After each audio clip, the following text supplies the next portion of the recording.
Maranatha. What's going on out there, brothers and sisters? Yasharala? Right on.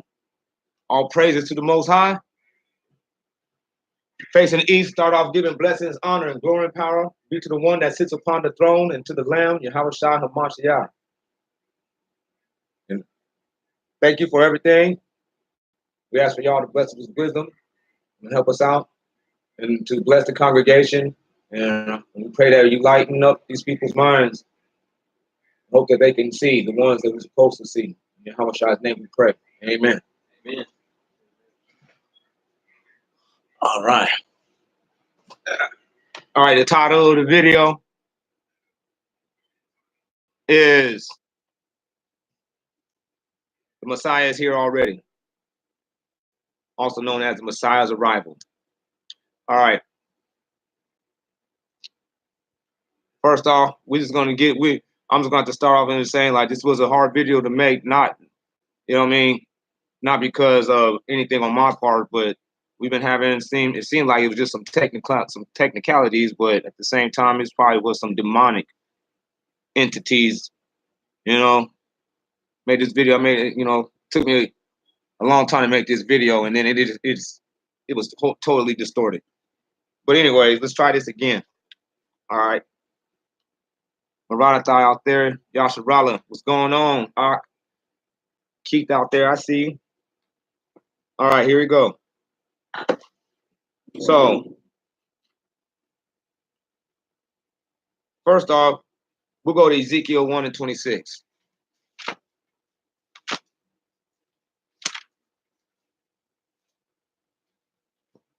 And right here is going to be a description of when Ezekiel sees the presence and the appearing of the Most High. Mm. So we're gonna read down at starting from 26. It says, above the firmament that was over their heads, there was the fashion of a seat, as it had been made of sapphire. Upon the seat there sat one like a man. I beheld him, and he was like a clear light, as it had been all of fire within from his loins upward. And beneath, when I looked upon him under the loins, methought he was like a fire shining. Methought he was like a shining fire that gives light on every side. Mm.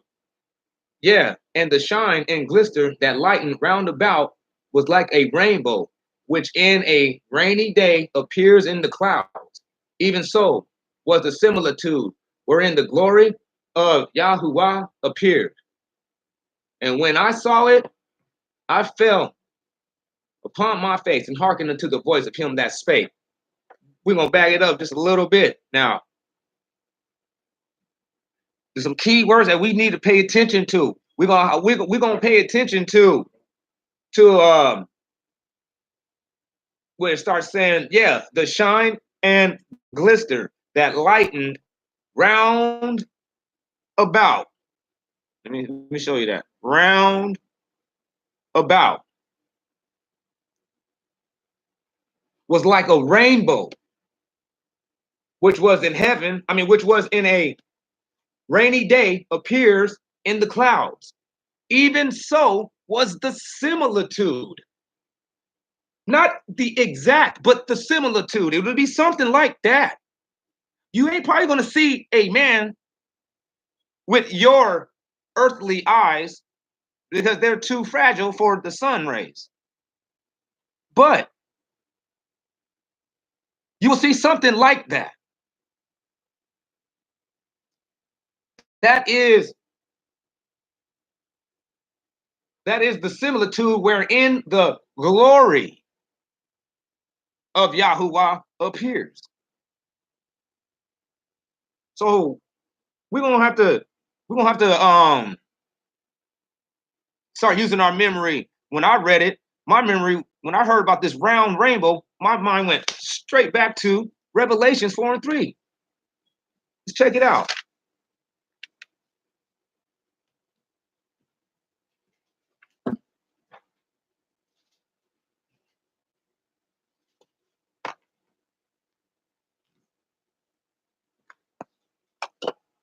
And it says, after this, oh, Salakia.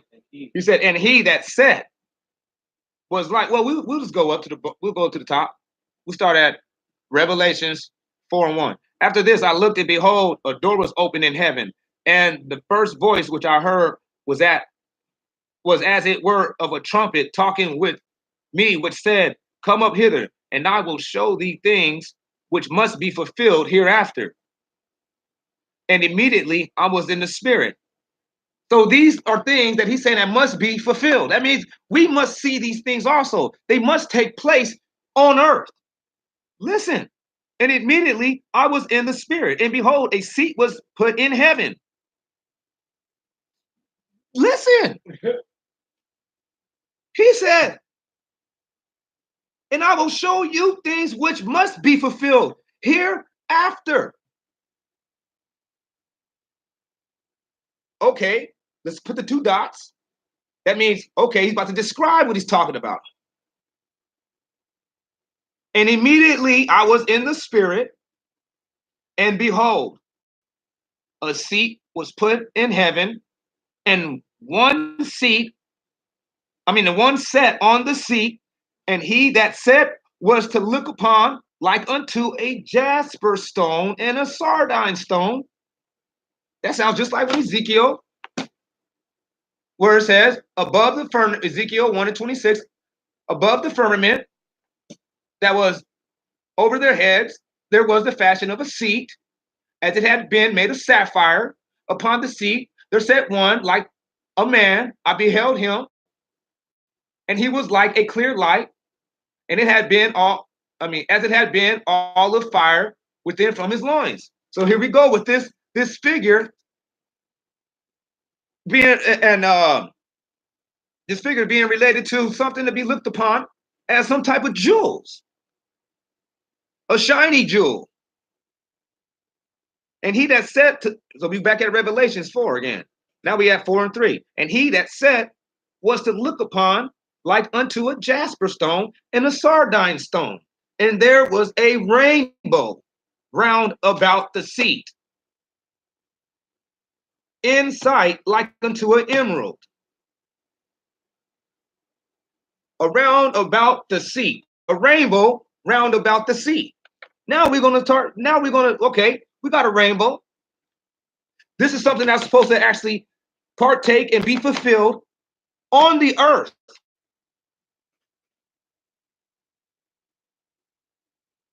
So let's see what this seed is, because I know that the seed is the sun. We're going to go to the seed is the sun. Go to Psalms 89:36.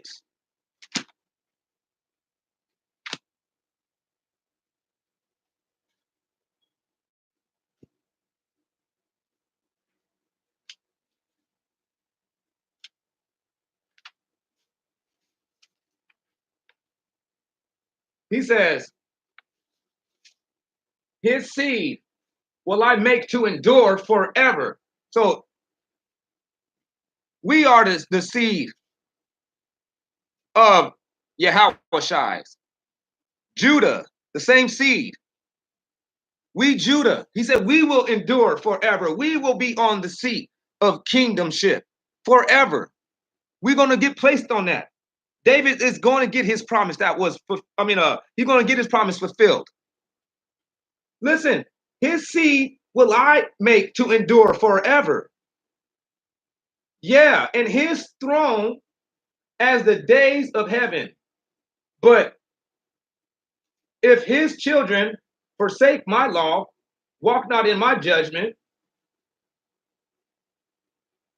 if they break my ordinances and keep not my commandments, I will visit their offenses with the rod and their sins with scourges. Nevertheless, my loving kindness will I not utterly take from him, nor suffer my truth to fail. My covenant will I not break, nor disannul the thing that has gone out of my lips.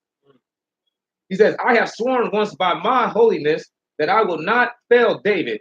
His seed shall endure forever, and his seat also like the sun before me. He shall stand fast forevermore as the moon and as the faithful witness in heaven. We know who that is. Yahweh, the seed of David, the everlasting reigning king. He said that his seat is the sun. You hear that? And it says he shall stand fast. That means he will always remain on there forevermore. As the moon and as the and as the faithful witness in heaven. The faithful witness in heaven is the sun. That's the one that you can depend on. You can actually go outside and be like, okay, I can do this. I can rely on that because the sun is shining. The moon is not the faithful witness in the light, in the dark, because that one right there it got a lot of hidden spots up in there now. What used to be shade now is a hiding spot for something bad that could happen. You feel it?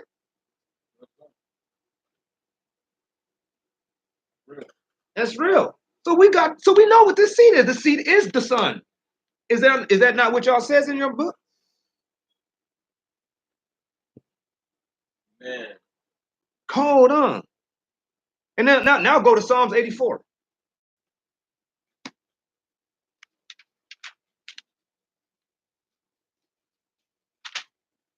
Hope y'all out there following along with me. I'm at 84 and 11. This book ain't got no numbers. Somebody drop that. Tell me how it starts off. Here? Tell me how this goes. 84 and 11, man. Wait, hold on. I think I got it. Salakia, y'all. I was on the wrong page. All right.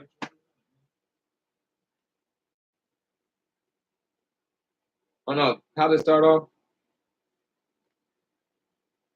For Yahuwah is sun and shield.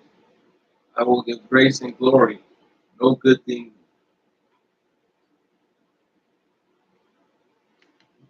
You see that? It says for it. Number 10. We're showing 84 and 11, my bad. Yeah, it says, for Yahuwah, Allahaya is a sun and shield. Yahuwah will give grace and glory. No good thing will he withhold from them that walk uprightly. O Yah of hosts, blessed is the man that trusts in thee. So that was another precept that lines up and backs up that Allahaya is the sun. And no, for you sun worshipers, no, you better take this in context. We ain't talking about sun deities. It simply said that that's his seat. He sits on that. That's why it says that every man shall appear before the judgment seat. When he shows up, he already showed up and he's watching y'all. He's looking at you like this. Look at this guy. Look at him. everywhere the light shines. Oh, look at him. He think that he got away with that? No, I'm here. He's like, you know what I mean? So now we're gonna get a little deeper. Now that we done figured out that this same vision right here, where it says in Ezekiel 1, let's go back to Ezekiel 1, what is that, 28, 29, 30, 31? Yeah, the shine and glister, that light and roundabout, is that 31? One in 20. Well, we start Ezekiel 1, right? Yeah, it says, yeah, the shine and glister that lightened round about was like a rainbow, which in the rainy day appears in the clouds. Even so was the similitude, wherein the glory of Yahuwah appeared. Oh, yeah. This one says the appearance of the likeliness. It's the same thing. Likeness. That's exactly how I said the word similitude means. It's likeness. Yeah. It ain't gonna be the exact. Don't be sitting around waiting to see some actual man sitting inside of the sun or on top of the sun or something, because you're gonna miss it. You know what I mean? It ain't gonna. It's not gonna be a dead giveaway because the Most High gonna let to where all these stupid scientists talking about they're saying like it's the ozone layer cracking. Yeah, okay. Keep on thinking that your science is actually like something to have faith in. How should I looking at you running wild and talking crap? You feel me? All right. So we're gonna go to Matthew 24. This is why we did this. This is why we just jumped from Ezekiel 1 to Revelations 4, Psalms 89, and then Psalms 84. Now we at Luke 21. Well, Luke or Matthew? I mean Matthew 21, Salakia. Matthew 24.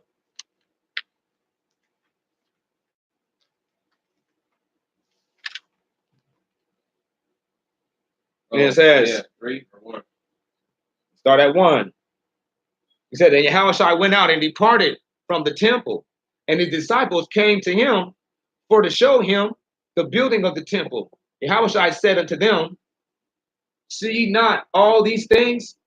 Verily I say unto you, there shall not be here left one stone upon another that shall not be cast down.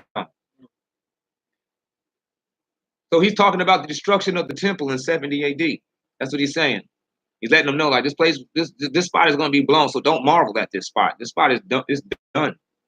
And he said upon the Mount Olivet, his disciples came unto him secretly, saying, tell us when these things shall be, applying to the destruction of the temple and the overthrow of these wicked scribes and Pharisees, the ones that killed the prophets. You'll find out more about that. You go read Maccabees. We all know about what happened in there.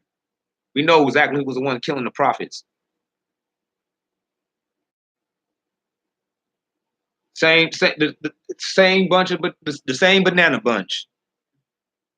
And then it says, in Yahushai, they said, tell us when these things shall be, applying to the destruction of the temple and the overthrow. And what sign? Did they say what day? They said, what sign? They looking for something. What sign? There's supposed to be something that represents that you're here.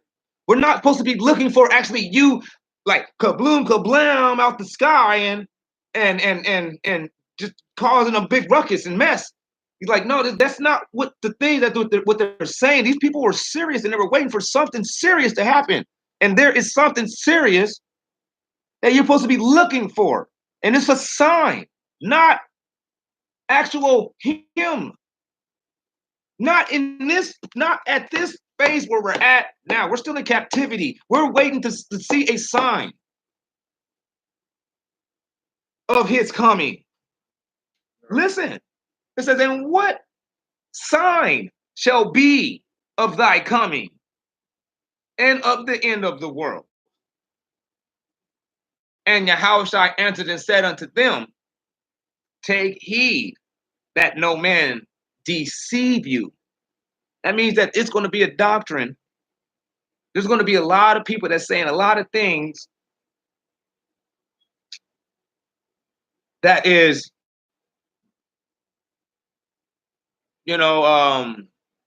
trying to be biblical about prophesying about what's happening.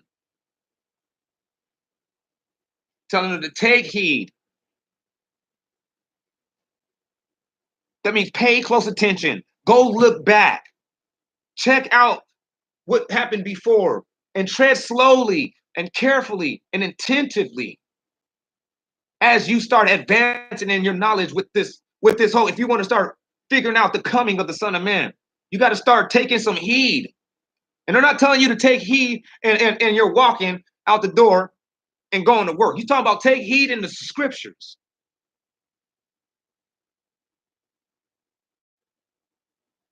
That no man deceive you, because there's going to be a lot of mistaken approaches and interpretations on the coming of the Son of Man. He said, for many shall come in my name. I am Christ. And shall deceive many. Christianity. Yes. He said, and you shall hear of wars and of the fame of wars. And the rumors. But yeah, exactly. And it says, and you shall hear of wars or rumors and rumors of war. So you're going to hear of wars and rumors of war. That means no matter what's happening, he's talking to a nation right here that ain't got a dog in the fight. They start talking about nations rising up against nations and kingdoms against kingdoms. And watch. He says, you shall hear of wars and rumors of wars, but see that you be not troubled. For all these things must come to pass, but the end is not yet. That means that these people have no bone to pick. They are not in these wars. You hear that? Who's the only people that ain't in nothing? I'm talking about we are zero in any main game. Like we're a non-participant. Yeah. As a nation, we're not a nation. As a nation, we don't have a landmark or a pin mark on anything. We're not setting threats on nobody. No. We're not sending videos of us doing nothing. We don't war. We don't have anything to war with. And that right there should already be ringing a bell for most people. We are the only nation on planet Earth that cannot defend ourselves. That's the only people that needs redemption. That's the only people that need to be saved. Mexico can save Mexicans.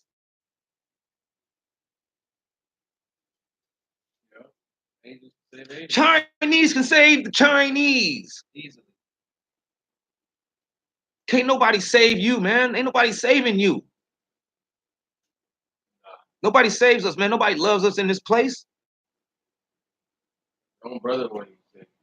Without this book, we hopeless. That's why they do that. They make this book.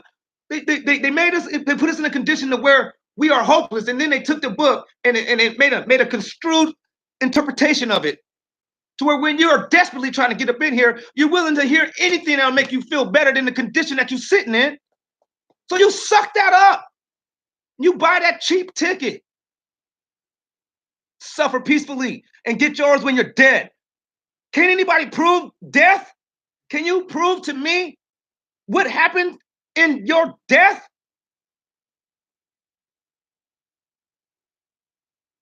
Man, we need to grow up, man. Use your mind. Stop eating cheese snacks, man. Top ramen.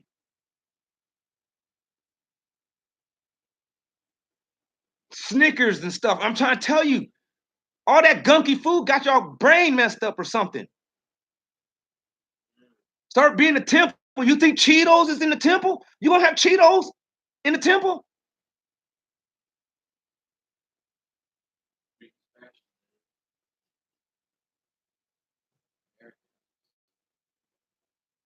Check this out.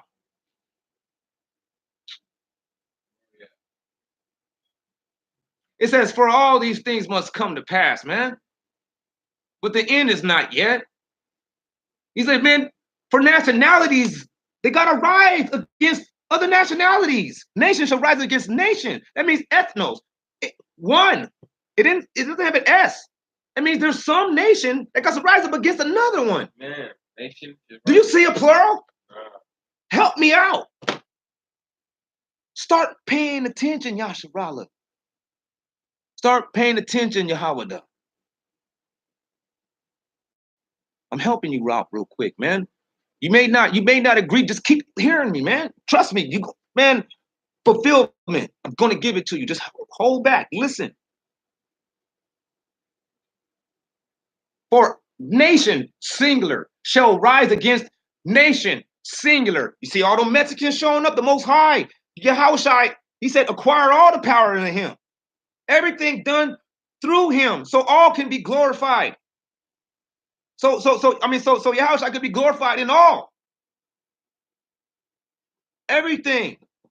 When you see these Mexicans flooding that, I'm talking about going crazy. They did already didn't barge, man. As soon as they showed up, they didn't barge down Mexico's border. They're like, bam, what's up? No, it looks, you can tell they're being driven by some type of spirit just out of nowhere. No, we hitting this fence. We coming. That's right. We got 6,500 military, not we, but America. That ain't me. But you please take my context. I don't rep this. The United States got 6,500 people, military guys with straps and tanks and guns and equipment. He just now yesterday gave them lethal. He gave them lethal access. They can actually shoot and to kill. He said it's an assault on Americans' national security. This is a nation. This is a nationality rising up against another nationality, and realm against realm, or kingdom against kingdom. Remember, he's talking to just Judah. So when you're trying to look around all over the world and try to say, well, that's not happening, start trying to make sense of what they're saying and who they're talking to. He's talking to a specific set of people at that specific time. And he keeps on saying you. He's not saying they at that time is going to be going through this. And this is what's going to be saying and this and that. He's saying you and you. If I didn't believe in the resurrection no, back it up. If I didn't know for a fact about the resurrection and Yahushua was here and he was saying that, I would be wondering. I would be like, why do you keep saying me? I'm like, are you saying like me? But they believed in the resurrection. They already knew about it. So when he was saying about that, and they just looked and they soaked it up, and that was in that. You didn't hear them. They didn't ask him, what do you mean by like me want to be in all those scenarios? Because they already knew. I'm trying to tell you, man, these people were literate. They were literate in the whole Old Testament. These people were craving salvation just as much as we are, if not more.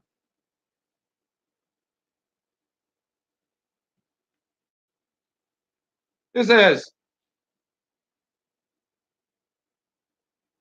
realm against realm, and there shall be pestilence and hunger and earthquakes in all quarters. All these are the beginning of sorrows. That's a witness, a testimony of what's happening today. If you don't see that, just go look it up. I don't even know where to begin to tell you which videos to go look up. They're all just to go look up the world is ending or something. Everything. Like all the Edomites and all these Moabites and all these other people, they all know it. Everybody knows it. They just can't, they don't have the spirit to figure out exactly like why and who this is about.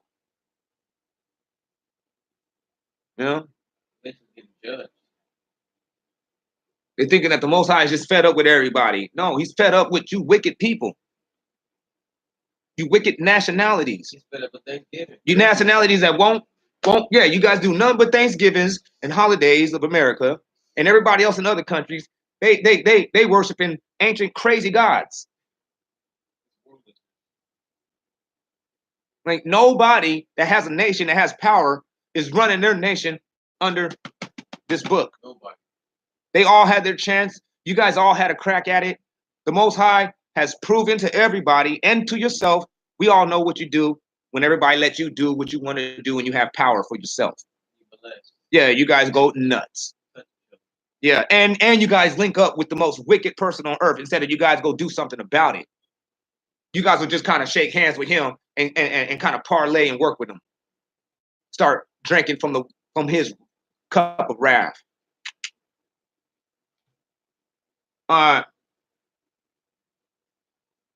Check this out.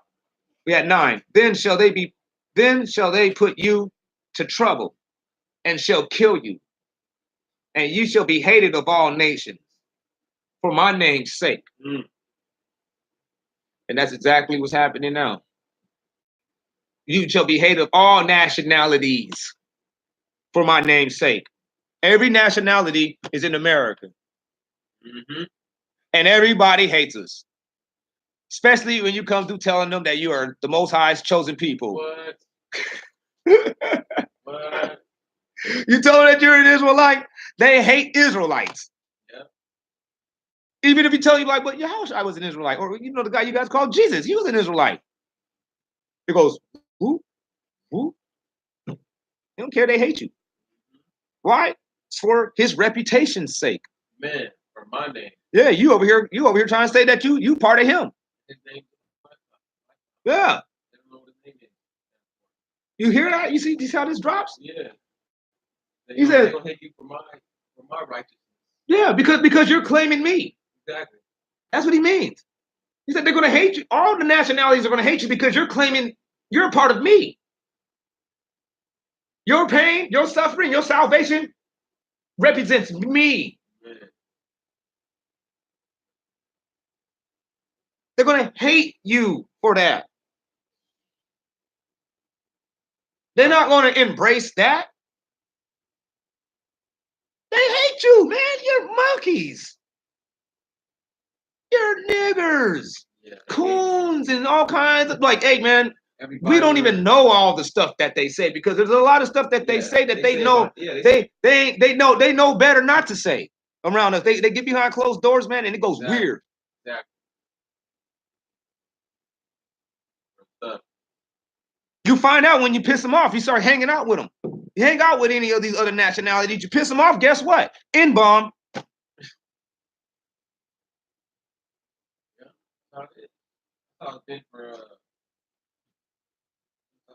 Yeah, and everybody said, "Oh, I got a lot of white people. They are my friends." Piss them off. Steal something.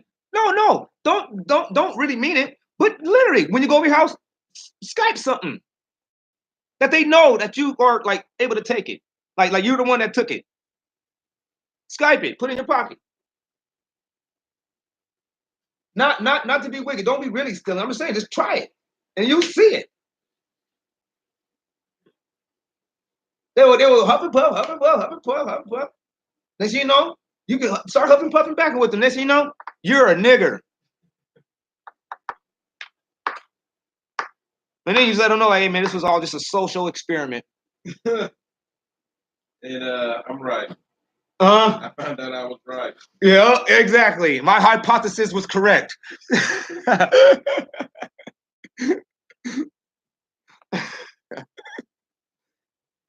You know? Okay. We had 10. And then shall many be offended and shall betray one another and shall hate one the other. You hear that? And then shall many be offended. That's them church people.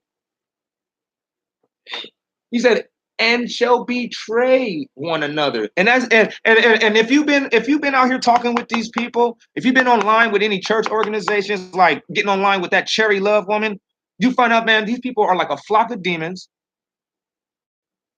Hey, Maranatha, Jason Ludwig. How you doing out there? I see you, man. Who's coming to dinner?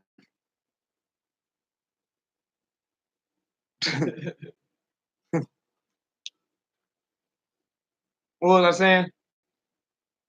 About should many be offended, betray one another? Yeah, many but to be offended. Yeah, when you're talking to them, you'll find out. I'm talking about especially when you're black, they will put other nationalities over you. What I mean by that, like in a respect manner, to where you be like, you like, I'm trying to come in love with everybody, but at the same time, it seems like you hate me with a predetermined notion, and you're like, I feel you will feel betrayed. Because when you come at somebody with love and open arms and time and all your exercises and all your thoughts and all this stuff and your studies, and they just completely slam it in the trash with some, you know what I mean, some with some reprobate type of spirit, and if you feel betrayed, Because there's a lot of sacrifices that you're doing, man. You know? You mean when they straight out don't get it? When they straight out just disrespect it. Like, I'll never be a Hebrew Israelite. You guys are nothing but this. You guys, I don't care. And you're like, well, I never even said I was that. I'm just trying to tell you that we are the people that they're talking about, and like, it's time to wake up. The Messiah is here. Let's keep going. It says, and then shall many be offended and betray one another, and shall hate one the other. So these are some people that's hating within themselves. Yeah, it's gang members. Yes. No, just the Christian community. They already hated one another, but they're not. This is something. Yeah, this is already. This is something that's been happening. This whole.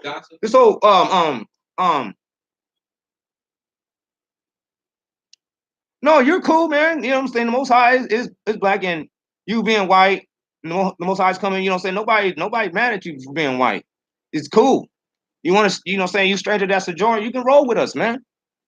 Just like in the kingdom, in the first time when Exodus happened, man, the first will be the last will be the first. The same way the kingdom was established the first time will be the same way the kingdom is established the last time.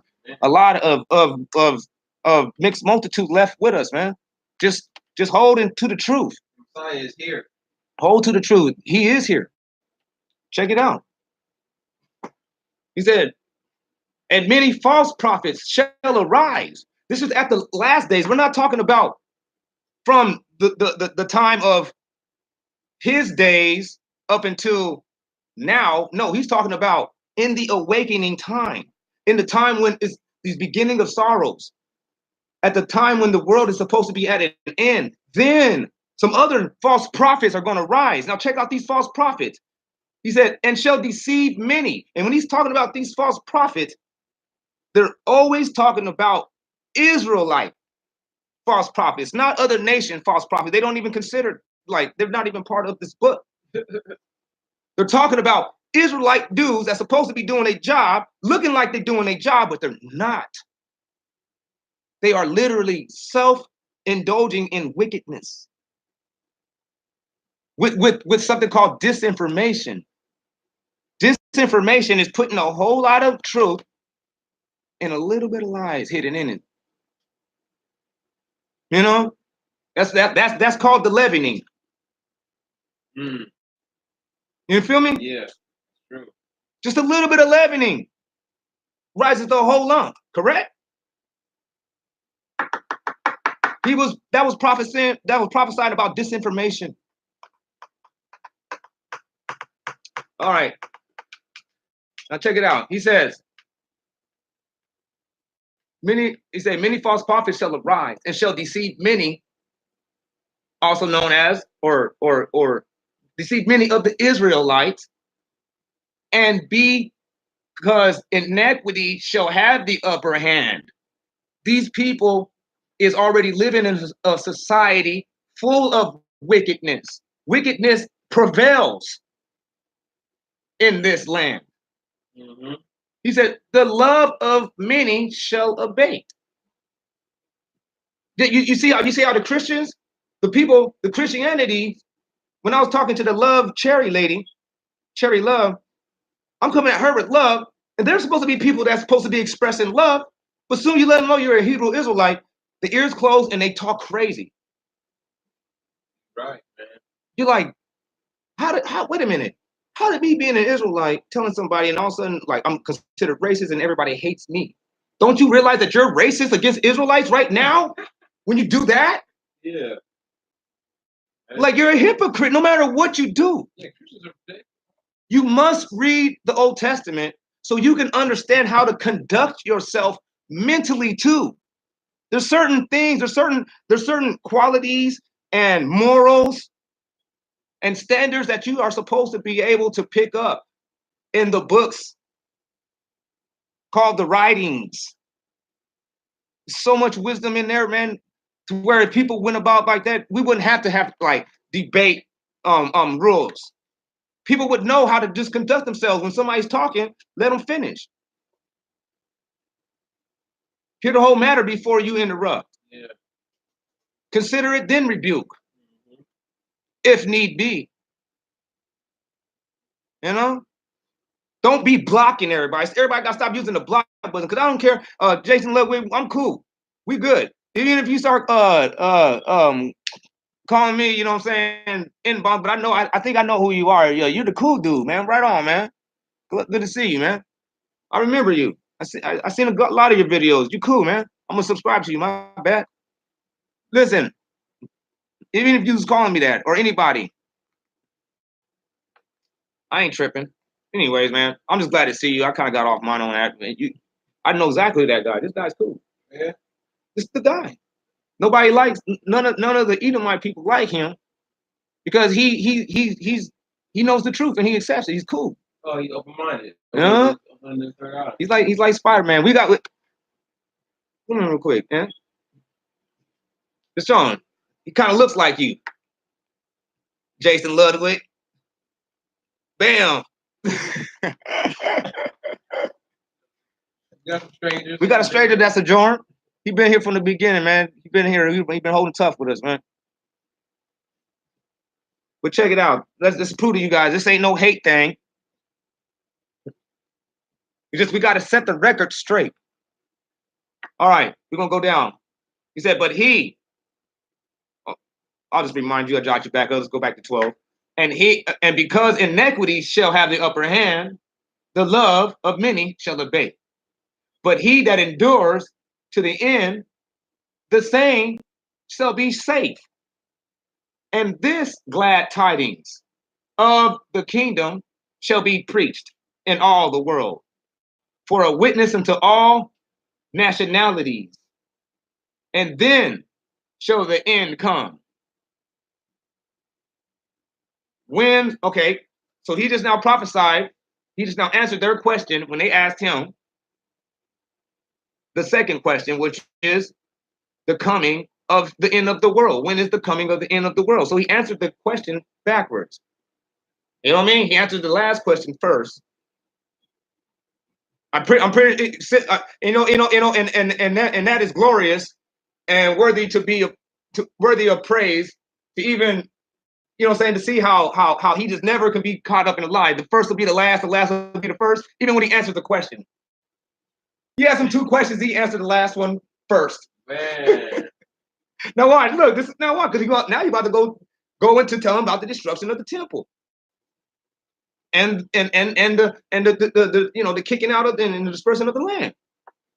He said, when you therefore shall see the abomination that betokens desolation, spoken of by Daniel the prophet, stand in the holy place.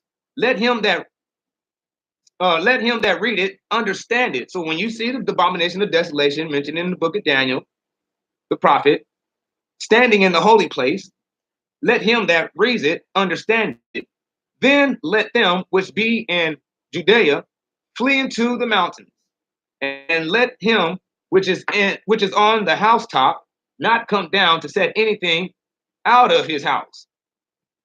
Neither let him which is in the field return back to fetch his clothes. Woe shall be in those days to them which are with child, and to them that give suck. But pray that your flight be not in the winter, neither on the Sabbath day. So he's telling he's now, just let me just stop right here for a second. We're going to keep reading real quick, but just take note. He just now told these same people that they're going to see the world, and he told them, don't be afraid when you see all these things, because the end is not yet. You feel me? That's the end of the world. And then he tells them about the destruction of the temple, which happens 2,000 years before.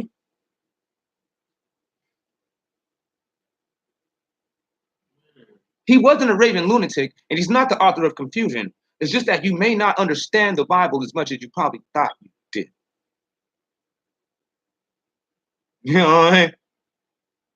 Resurrection is all in your face. I think they're working too much, trying to further their career. Well, they wicked. They wicked. If they understood this, they probably would have just threw this book out. You probably would have never heard of this book. You never know. If they understood it. Show them the book. Oh, what's going on, y'all? This is the Matthew Bible. My bad, it comes in backwards. But this is This is a book written in 1537 by 2 or 3 witnesses. Let every word be established by 2 or 3 witnesses. It didn't say let every word be established by a company under rulership.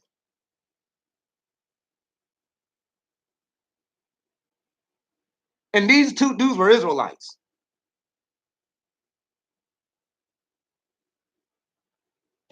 Y'all need to, Israel, y'all need to get this book.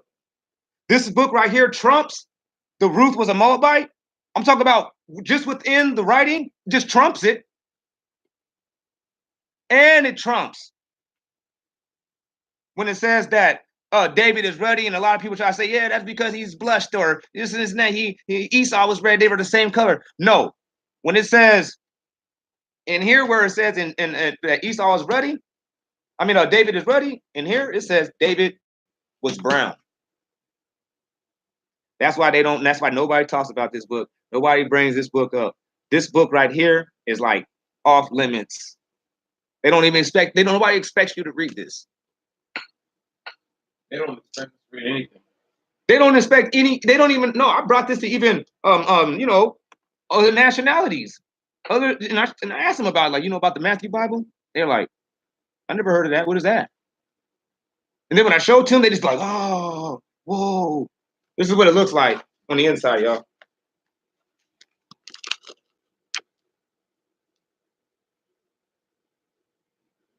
It's backwards, as you can see, but try to make out some letters is still very difficult.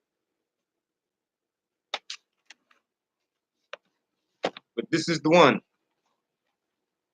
And then you take this Bible, you take the Septuagint, and then you take the King James Version, and you keep cross comparing and making sure that like it's making the same statement each time. That's how you got to read it. You got to read it 3 times. Boom, boom, boom, boom, boom. Well, you're marking 3 times on every time, and then you'll get it. Check this out. Somebody help me out. Where were we? What was it? 15? Oh no, 16.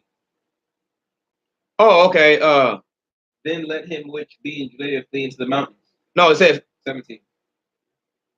Yeah, but pray that your flight be not in the winter, neither on the Sabbath day, for then shall be great tribulation. So when everybody was trying to think about this, and you try to link this to this first breakdown of what Yahushua was saying about, and then shall the end come. If you try to add that to this, you're going to be completely confused, and you're going to start trying to like break it down. You're thinking about people fleeing in the mountains right now, and you get what I'm saying?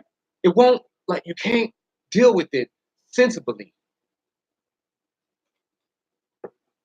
Because out here right now, you can't flee to no mountains, and I'm not in Judea. Yeah, people think this is all a big fantasy. Yeah, it's like they take the realisticness out of this book. They don't realize that this is the most realistic book in the world. But people took this book and actually sensationalized it and turned it into something else.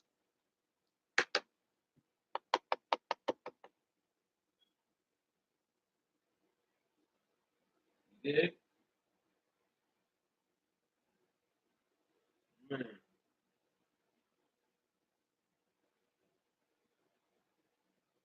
I'm trying to read your thing. Jason Ludwig, it says His Majesty or someone wakes up and starts believing wholeheartedly in himself. I don't really get it. But yeah, man.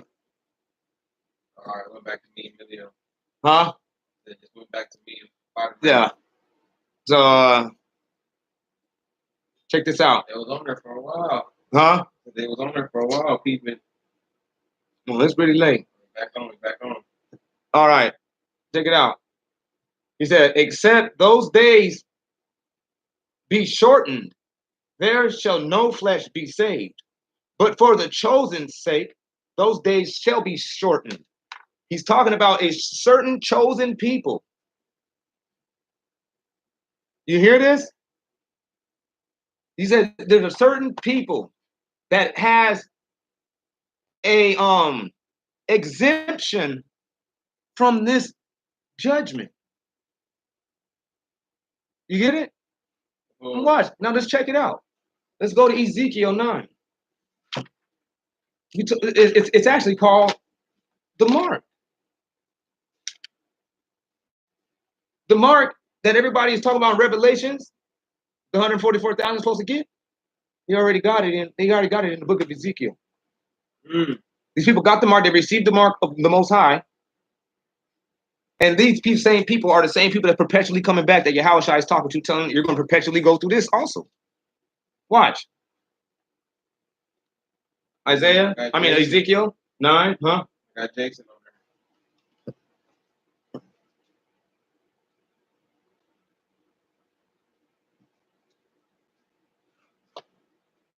Yeah, right on. Yeah, that's true.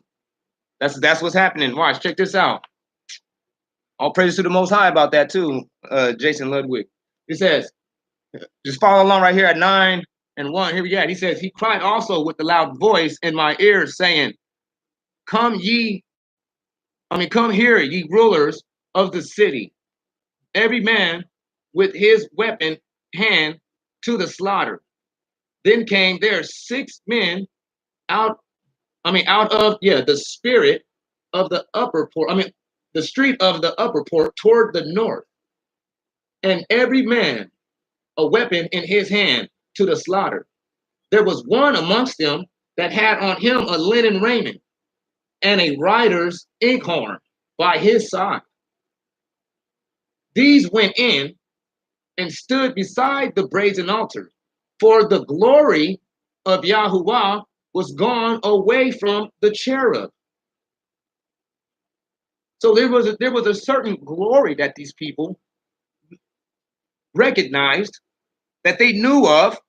This was part of their heritage of common knowledge that they had it, and it was gone now. All right. He said, and was come down to the threshold of the house, and he called the man that had the linen raiment upon the writer's inkhorn by his side.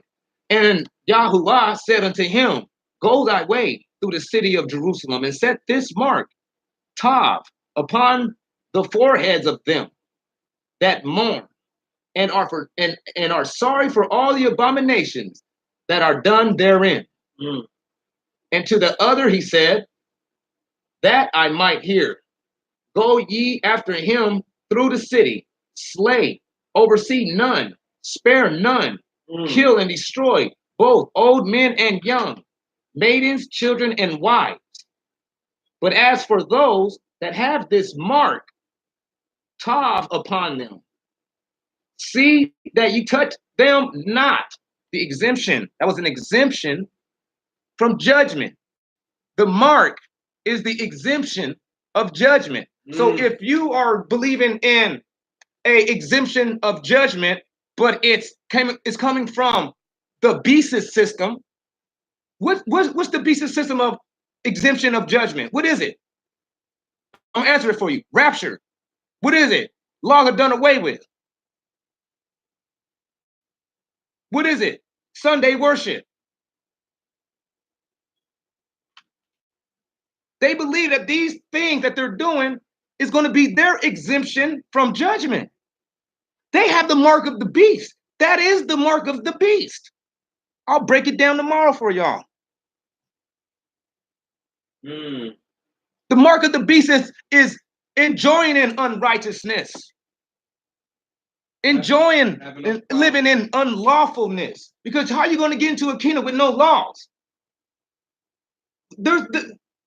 Everything has laws. Nobody wants to live in America if it didn't have any laws. You don't want to live in no other country that ain't got no laws. Why do you want to live in a kingdom without any laws? You're lawless. Man. You are confessing your wickedness every time you profess your so-called spirit or your heart.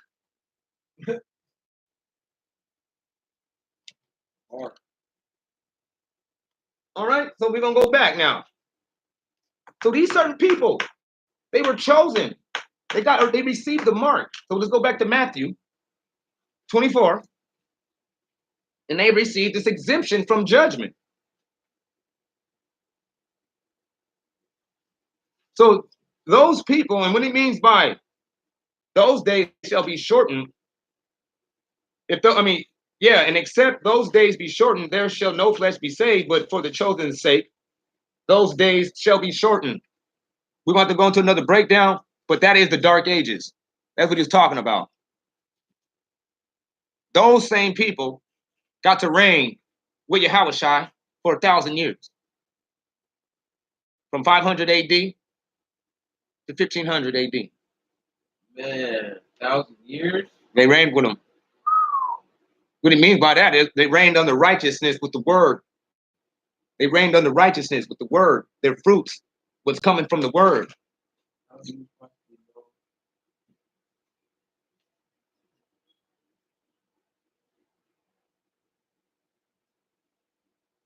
How do you possibly know the I self? I don't get it. Can you send me that one again, and then I'll let you know. But we're gonna carry on. Check this out. He said, "Now then, if any man shall say unto you, Lo, here is Hamashiach, or there is Hamashiach, believe it not, for there shall arise false Hamashiachs and false prophets, and shall do great signs, great miracles and wonders." You know,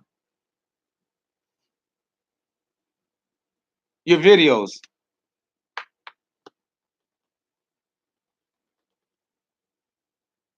If I can make out your face correctly, you look like the guy that be making videos. If not, then Salakia for the mis identification. You make videos?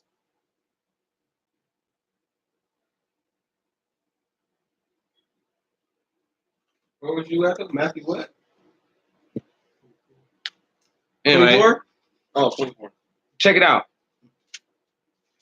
24. We're gonna do is go back to 23. Then if any man shall say unto you, Lo, here is a Mashiach, or there is a Mashiach, believe it not, for there shall rise false Christs and false prophets, and shall do great miracles and wonders, insomuch that if it were possible, the very elect should be deceived. Can you read that one for me real quick, Aunt?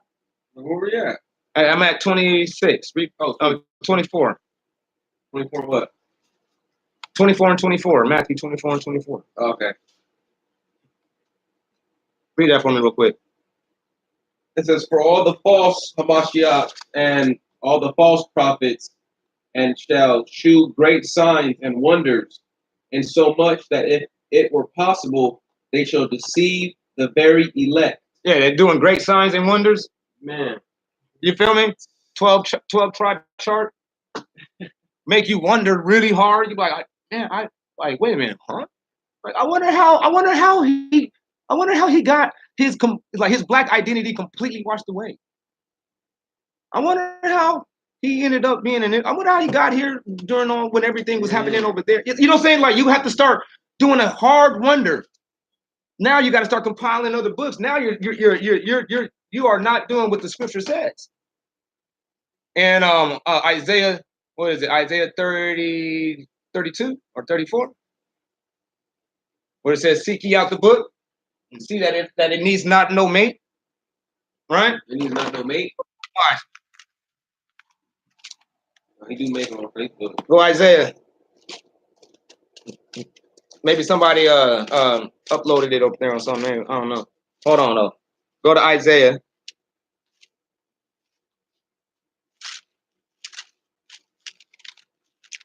"30, 34, and 16. It says, "Seek ye out of the book of Yahuwah and read." You hear that? Seek ye out of the book of Yahuwah and read. He didn't say go and do vast searches and information.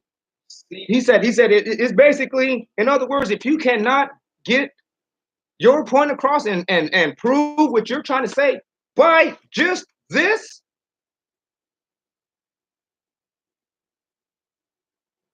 you're not going off of a solid doctrine. Now you're trying to build your house on sand. Because you're taking a little bit of a rock from here, you're taking a little bit of a rock from there, taking a little bit of a rock from there, and you're trying to build a house on that. You get it? But when you stay stuck on just the Bible, that's a foundation, that's a solid rock. You don't have to go to no other book. If you can't prove your point through this book, you need to go figure out what you're trying to talk about. Maybe you have a different you got the wrong interpretation of it. Period. You just got the wrong interpretation. I'm not even going to be a respecter of men today. You know, you messed up. You don't know what you're doing. All right. It says, seek ye out the book and read. No one of these shall fail. None shall want her mate. For my mouth, it has commanded, and his spirit, it has gathered them. You feel me? So, you can't prove your point in the Bible. I don't want to hear it. Exactly. So let's go back to Matthew 24, because we got to hash that. Pete, right here said, those are the Rastas. Check it out. It says, insomuch that if it were possible, the very elect would be deceived. That's definitely the camps. This is somebody that is talking to the Israelites, trying to wake them up, swaydily wake them up. I'll say it like that, swaydily wake them up with a doctrine that's so close to the truth that if you ain't paying really close attention, it could even deceive the very elect, because the doctrine will be so close. It's misinformation. Yeah. A whole bunch of truth, 90% truth, and 10% of that leavening. You see on YouTube how all the truth music only got 100 and some views. Yeah, this is my thing. Who, like, if everybody is Israel in America and everybody else is not, and they're supposed to be damned and dead, I'm like, why are you trying to have a crown? Like, what are you trying to rule then? Like, why would you even be running for a head office? Everybody's going to be in the head office. You just might as well just sit back and just sit here and wait for somebody else to do. You get it? It'll build that type of mentality. Just sit back and somebody else will do all that other work. We're all going to get a crown in the end, because he's just going to show up, pop up out the sky, kill everybody, and put a crown on my head. And we're all going to sit around and look at each other equally with crowns as all bosses, a whole nation of chiefs with no Indians. The concept is misconstrued. I'm trying to help everybody out, man. I'm trying to tell you, this is the clearest, cleanest, truest doctrine. You're hearing it today. First time. Open your ears, open your heart, man. Listen, I'm helping. All praises to the Most High. Bahasham Yahweh Shah HaMashiach. Now check it out. Huh? Well, I'm not going to mess with the trolling if you're going to be trolling. Just check this out. It says, listen, with this pseudo doctrine, it might be deceived the very elect, because you got to always remember, listen, he's talking to Judah. He's talking to the inhabitants of Jerusalem, the people that he actually came to talk to, that is being oppressed and held down and infiltrated and forcibly assimilated with the Roman Empire. And he's telling them, like, man, don't be deceived. You're the elect. You know? Don't be deceived. You're the elect. Take heed. I have told you before. Man, listen, he's like, man, listen real closely. Man, you won't have to be very circumspect, man. It's going to be a hard nookie, because these people ain't never lost their job. They didn't. What I mean by that is they never stopped making sure that you don't know how to get into the truth when you decide to try to. They made sure, even though we've been asleep this whole time, sleeping on our job, dumb and blind, not doing nothing, man, these people been at work. They've been on overtime. They never stopped doing their job. They made sure that happened. Look at it. He said, wherefore, if they shall say unto you, behold, he is in the desert, go not forth. Behold, he is in the secret places. Believe it not. For as the lightning comes out of the east and shines into the west, so shall the coming of the Son of Man be. Back it up. For as the lightning comes out of the east and shines into the west, lightning doesn't have a specific area it comes from, and it doesn't actually shine all the way across the sky. Lightning doesn't go all the way from over here. Lightning strikes and it goes all the way to over there. You cannot, there's no scenario where you can say lightning struck from the east just now and it went all the way to the west. I'm not going to say lightning went in the left direction. He's applying as if this is a certain characteristic of lightning. No, but I know what does shine from the east and goes to the west. The sun. We already covered that part. Jason Ludwig, you came in late, so just go back and read. I mean, go back and follow along to where you up to where you jumped in, and we covered the sun, the throne, who was sitting on the throne, who was sitting in the sun. Yeah. All these things, like this is for real. Right, yes, Hamashiach showed up on y'all. Boom. Here, watch this. He says, for as the lightning comes out of the east, you go look at the word lightning in the Greek concordance on Matthew 21:4. I mean, Matthew 24 and is that 17? Oh, Slovakia 27. It says lightning is G796. Look at it, G796.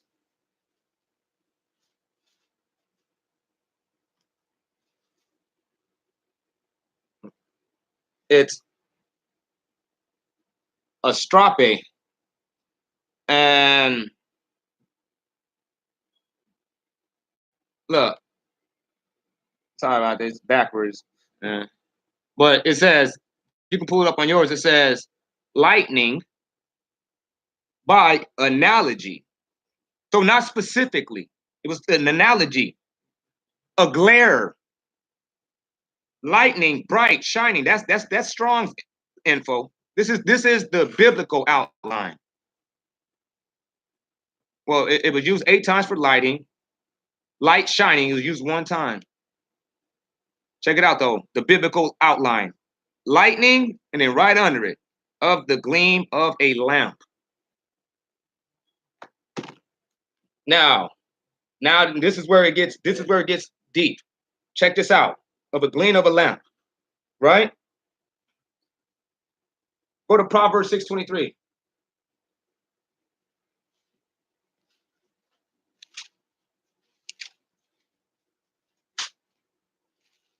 We're gonna find out what this gleam of a lamp really is. And the scriptures keep on talking about lamp. These are, when you hear those words, you hear words like lamp, shine, light, brightness, all those things. That's applying to something. That's scripture talk. Choose the light. That's Hebrew. That's Hebrew rhetoric. Listen to that. Watch this. That give instruction. It's what? 6. 6:23. It says, for the commandment is a lamp. What? The commandment is a lamp. Look, the gleam of a lamp. Strong's Strong's G796. Says the commandment is a lamp and the law is light. And the reproofs of instruction are the way of life. To keep thee from the evil woman, from the flattery of the tongue of the strange woman. The strange woman is obviously a church, because we're supposed to be the bride of the Hamashiach. That represents us as the woman also. We're the bride. But if you are believing in a congregation or a church that is unlawful, that doesn't have no light, no oil in their lamp, now that becomes a strange congregation. That's a strange version of what this book is actually saying. Now you're no longer a bride of Hamashiach. Now you are a strange woman. You feel me? and the law is light. Okay. Commandment is a lamp and the law is light. But check this out now. Well, John 1 and 1.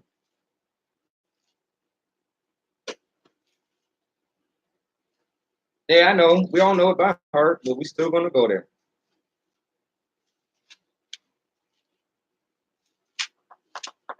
John 1 and 1. It says, in the beginning was the Word, and the Word was with God. And the Word was God. So we already covered that God is as a son. I mean, yeah, God is a son. That's in Psalms 84. Then it says, God, and for real, forgive me for using that word, but I'm specifically using that word so people could know, so they can match it up with John 1 and 1. And it says, God's throne is as a son in Psalms 89 and 36. All right. But now we covering John 1 and 1. So John 1 and 1 says that he is the word. We all know the word is the Torah. The word is the water. The word is the Torah. The water is the Torah. The actual law, statutes, and commandments that cleanses you from the filthiness and makes you walk clean. You feel me? Man. So Yahushua and John 1 and 3 or 1 and 2 keep going down, he starts saying that he is the word.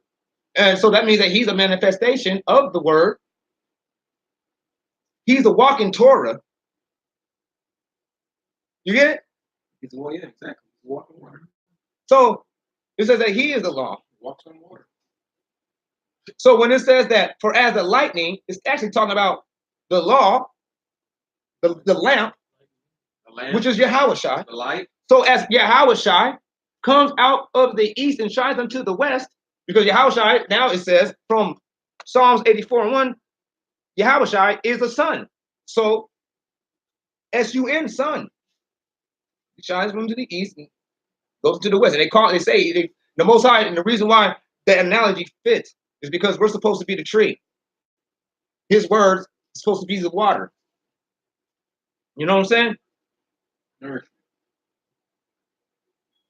And then God is supposed to shine light on that seed that water is dropped on you. Dig. And you're supposed to grow into a large plant that produces fruit. Be fruitful. Exactly.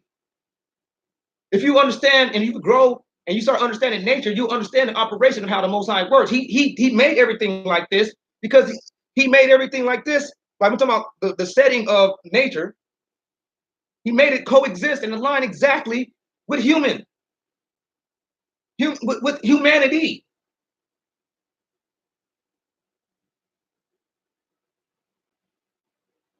That's why things are called serpents and talking about mountains, but he's not actually talking about just like a snake. And when you say the mountain, he's not talking about just the mountain. He's talking about large kingdoms that don't fall, that's heavy, that looks like you cannot do anything with them. You can't do nothing to them. You're like, man, that's a powerful, untouchable, you know what I mean?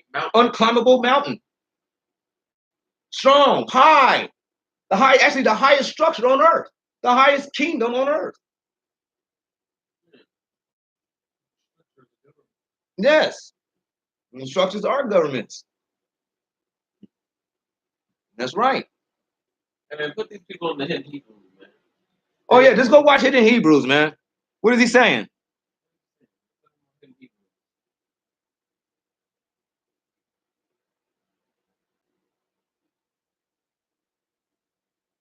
No, you must be alarmed. That's what it's called about blowing the trumpet. You don't blow a trumpet if you're not alarmed. Think about the sense that you're saying. You got to remember, man, these people got to know about their sins, and there's something that's about to happen.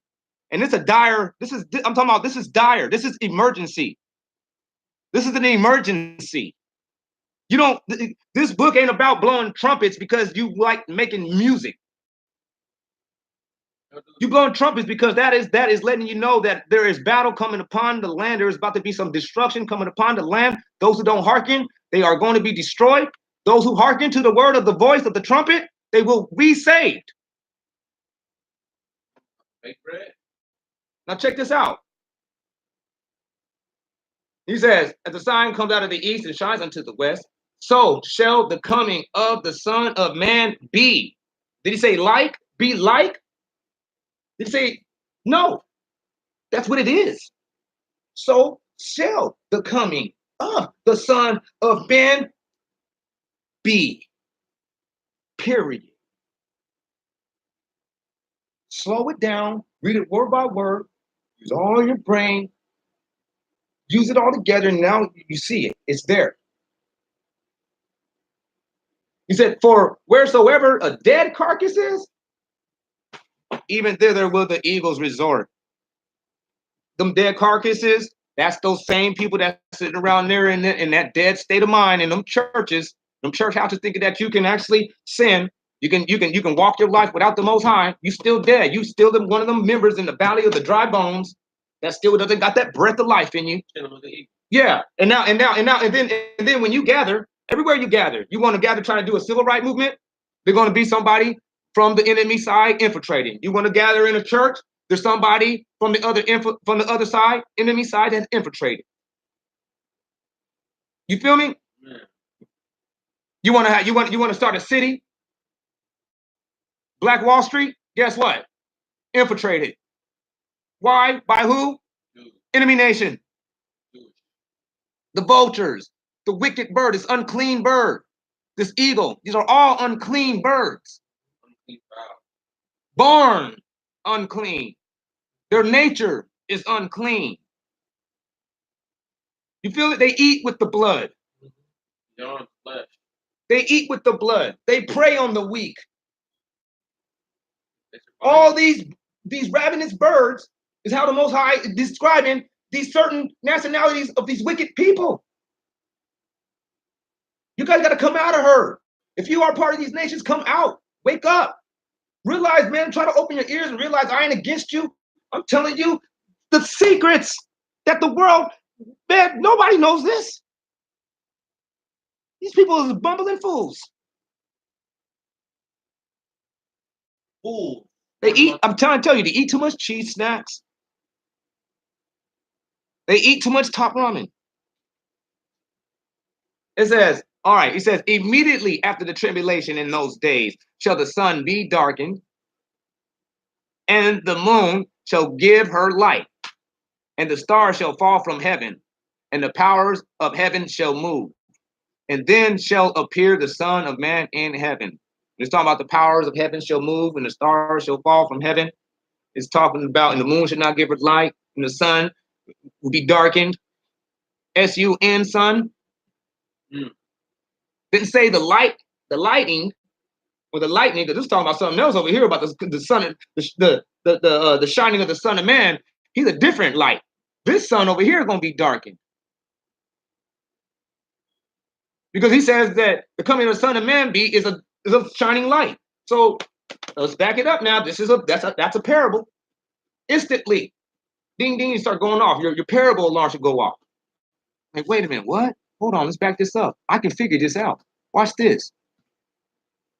Immediately after the tribulation in those days shall the sun be darkened. The sun is the Christianity, Catholicism, the perversion of this book. Yeah. That sun, that phony light, that wicked light,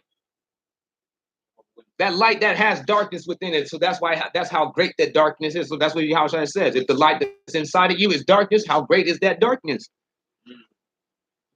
You know? Yeah.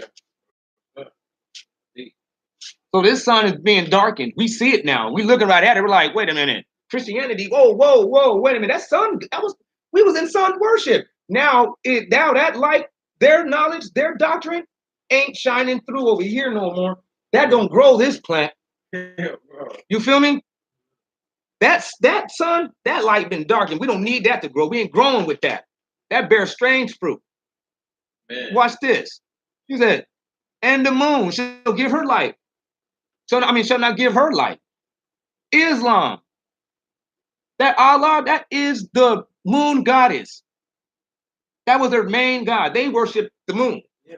Before they adapted and got refined by the Catholicism, by the Roman Catholic Church, those same people, they had many gods. But their main one was the moon goddess, named Allah. And then you got so many Israelites that went into that sun worship, and then you got so many Israelites that went into that Islamic worship, that moon worship. You got a lot of people that's in that. You know what I mean? Everybody else is just doing fine in their own nationalities and in their own sects. But it's just that there's a nationality of people that don't know where to go and don't know what to choose. So they've been choosing between the sun god and the moon goddess. Mm-hmm. And they had no idea.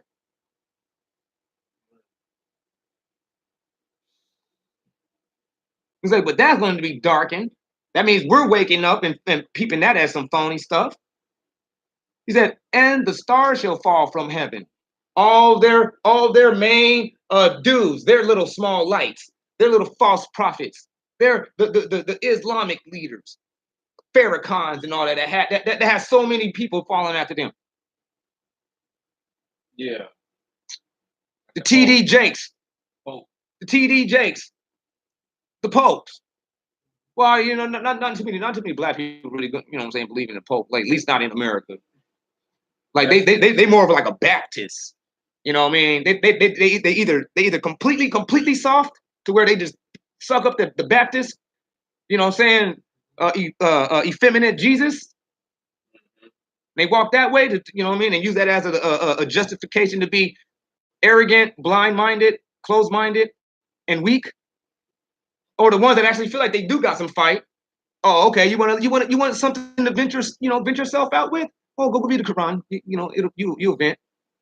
Because it doesn't tell you about anything like what we're doing. It doesn't tell you to actually start praying to the Most High to get about the land of your captivity. It just talks about a whole bunch of inner things.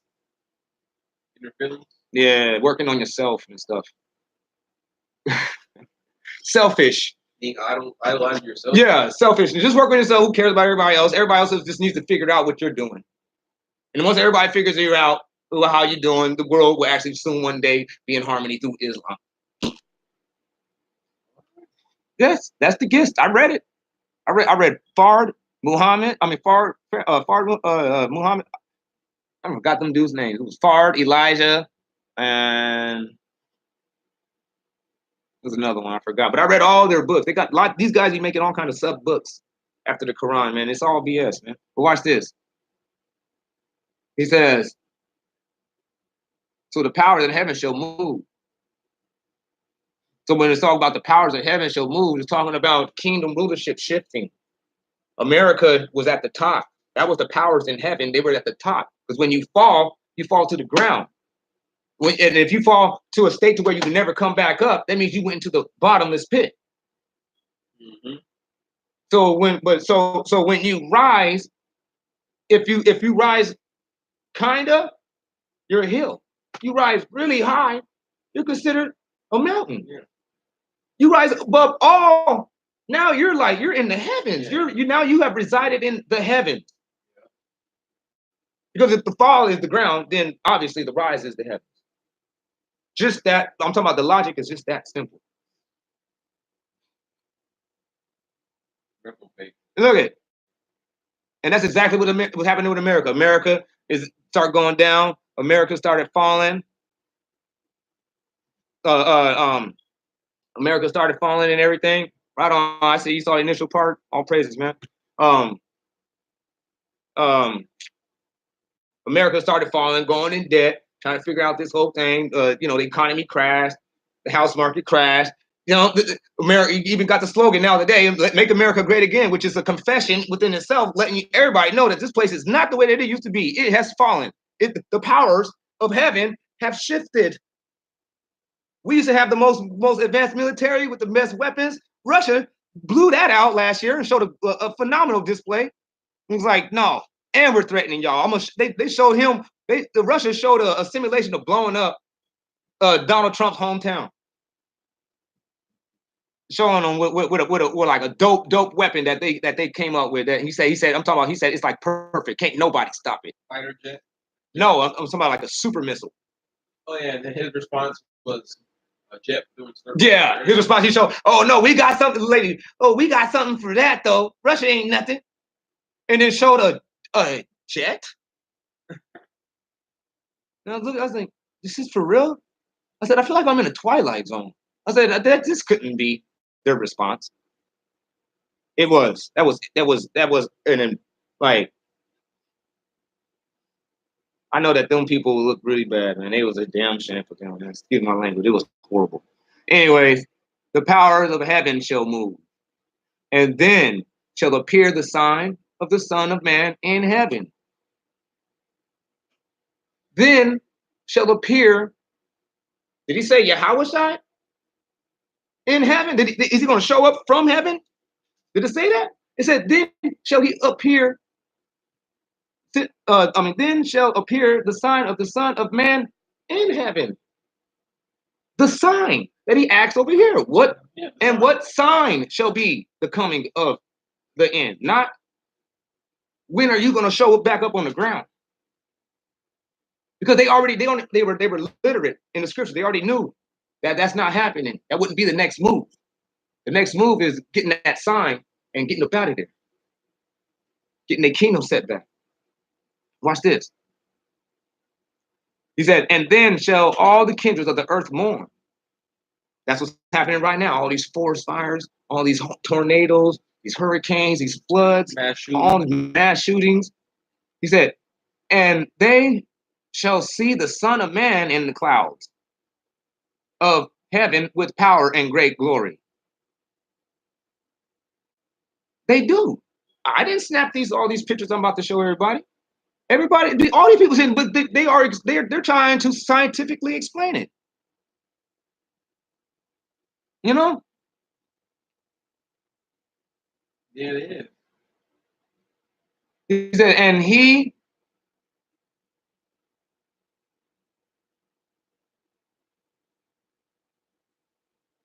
no, it doesn't refer to the internet clouds. When he's saying the clouds, he's talking about, and it's specifically in Ezekiel 1 and 26, man. What I thought you said you was there with us. I thought you said you caught up. What is it? 128, right? This is read that. You can just jot down to the straight there.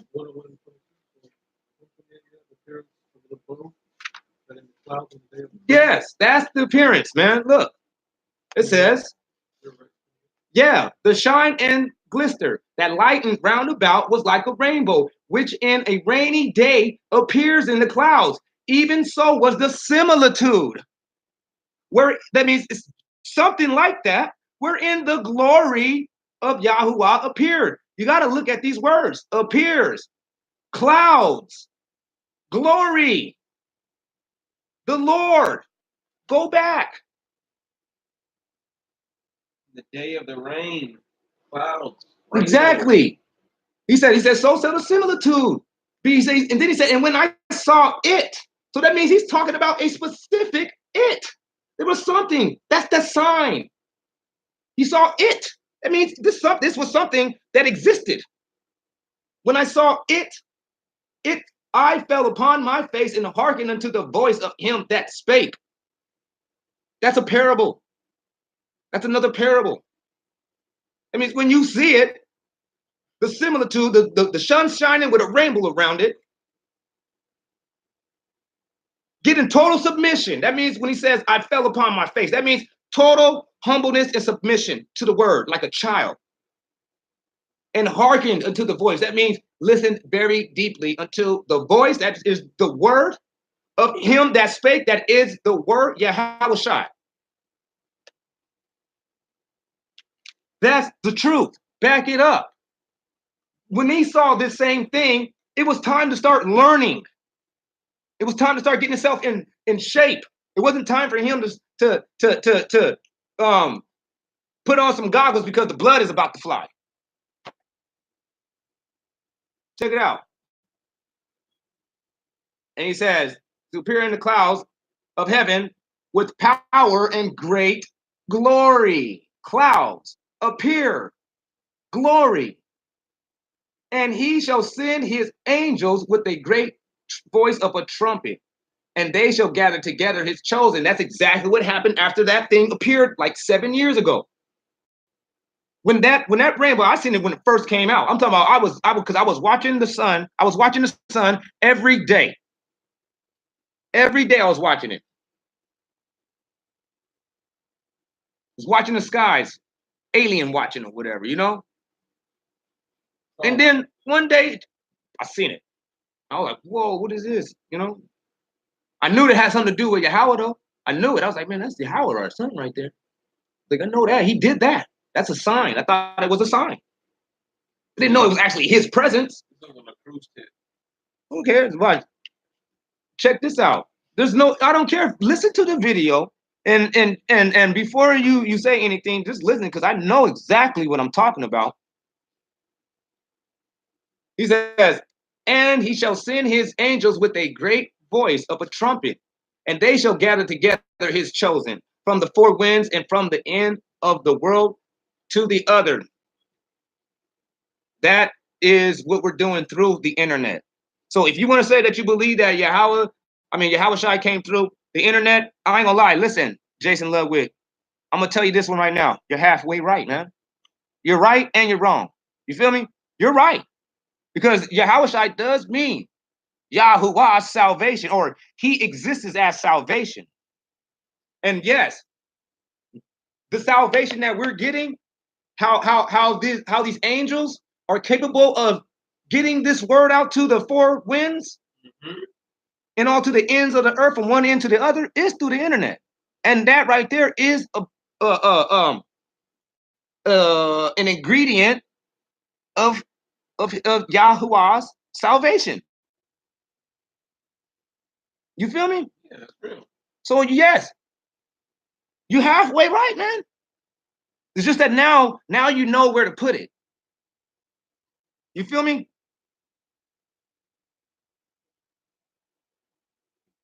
And it says, wait, what do you say?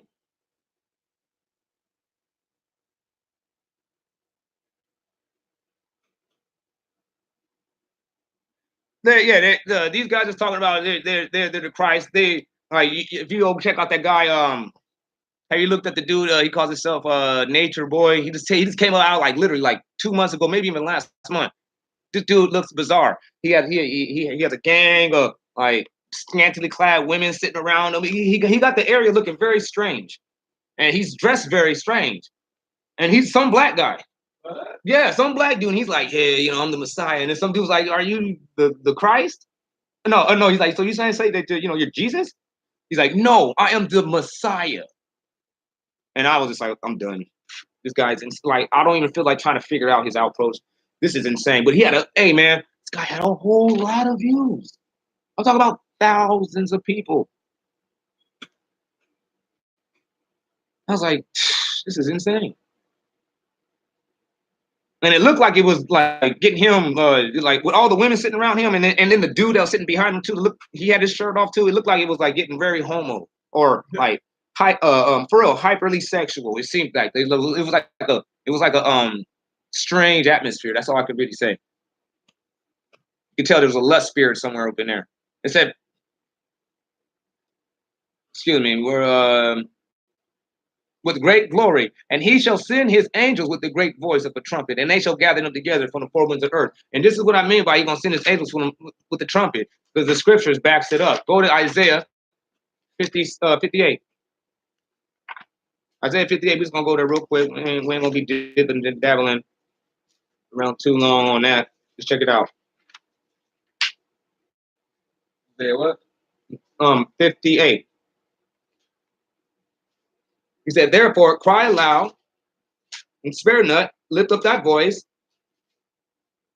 Leave not off and lift up thy voice like a trumpet, and show my people their offenses, and the house of Jacob their sins. For they seek me daily and will know my ways. For even as it were a people, that did right and had not forsaken the statutes of their Allahiyah. So he's saying, go do it. Give it a try. Have faith. Don't think that these people ain't going to listen, man. Because at the end of the day, they do seem like they don't want to hear much. When you walk up to black dudes, I'm talking about them crazy one with the cock eyes and the missing teeth, the crooked braids, big muscles, mean face. Even when they smile, they just still look just mean. You go and talk to those dudes, you walk up to them, you be thinking like, okay, this can go either two ways, you know. You know what I mean?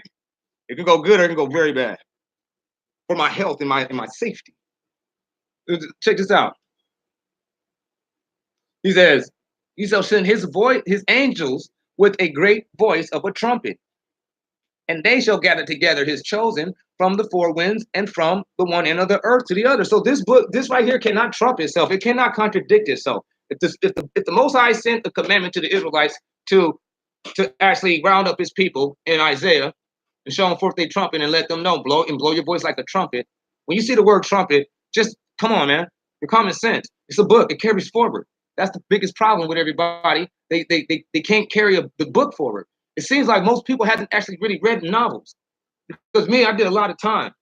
So I'm used to reading. I'm talking about going from cover to cover in like 2 days. I'm used to just doing it. I'm used to reading books twice in 4 days. Novels. I'm talking about books this thick. Like a Big Mac. I'm used to it. So you start getting the gift of how things are going within a book. You already know that the story carries forward. This is no longer a book. This is frivolousness. Check it out. Learn the similitude of the fig tree when the branches are yet tender and his leaves sprung. You know that the summer is near. So likewise, when you see all these things, be sure that it is near. Talking about that rainbow around the sun, the earthquakes, you feel me? Bad weather, everything that we're seeing. He said, no, that it is near, even at the doors. Verily I say unto you that this generation shall not pass till all these be fulfilled. Resurrection, right there.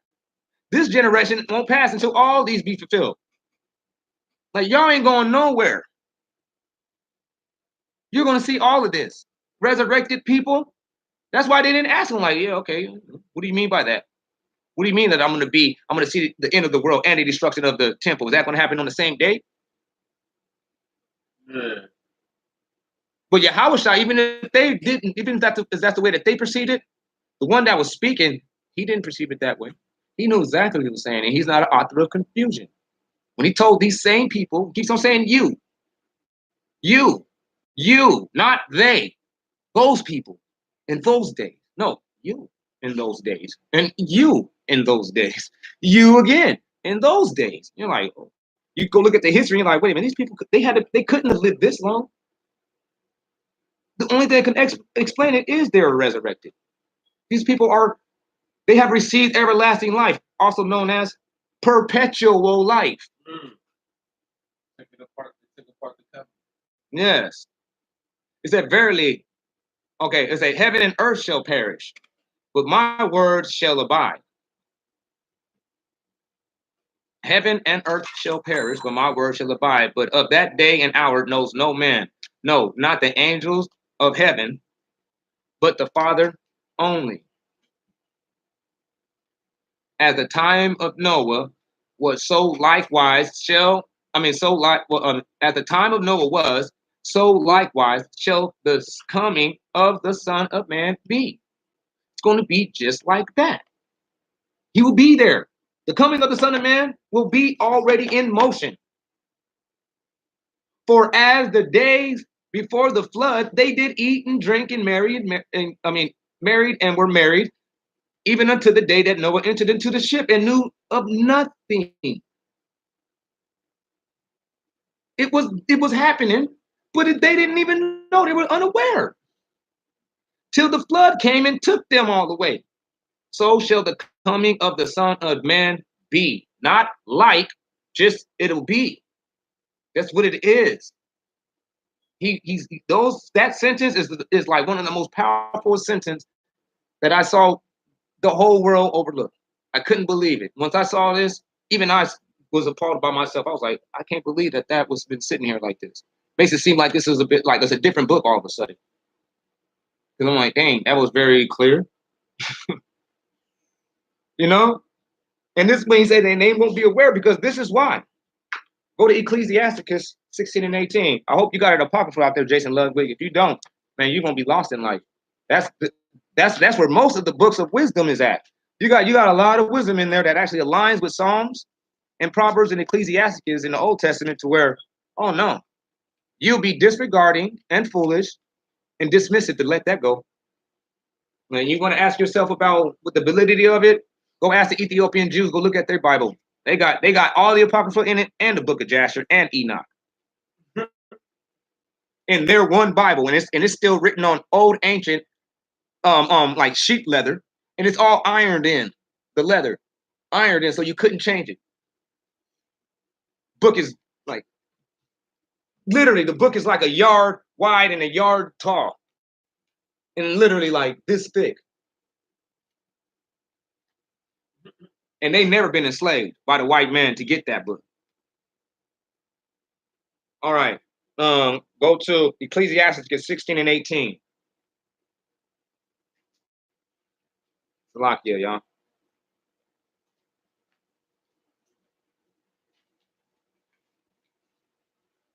All right. It says, behold, the heaven, yeah, the heaven of heavens, the deep, the earth, and all that therein is, or that is therein, shall be moved at his presence. You hear that?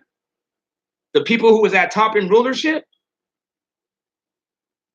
the people who is at, I'm talking about there are who is like of nobodies, and the people who is getting walked on. The heavens, the deep, and the earth, and all that therein is shall move at his presence. The mountains and hills and the foundations of the earth shall shake for fear when the Most High visits them. These things does no heart understand. And you know the heart is desperately wicked. What comes out of the heart is all the wickednesses of the heart. Blasphemous and fornication and all those things, right? Yep. So all those people that's pertaining and doing all those things, if you ain't living the laws and statutes and commandments, it says these things does no heart understand. If you live off your heart, you following in your heart, you won't understand. So if you don't understand what I'm saying, but I'm pretty sure love with you probably do because you've been here for a while. If you wasn't feeling it, you probably would have been gone by now. But he said, no, I don't know. I gotta read it so I'll forget what I'm saying. Yeah. He said no. He says, well, I'm gonna read it real quick. Right, I'm done with this. He says, these things does no heart understand, but he understands every heart. And who understands his ways? No man sees his storm. Yeah, they see storms, but they don't see that they're his. They're trying to give it credit to CERN and or what's that other one? What's that one? It's supposed to be HARP. They say it's HARP doing it. HARP, yeah. For real, like think about it. You know, I'm not trying to be racist. It's like it's the white man destroying the white man. Ooh.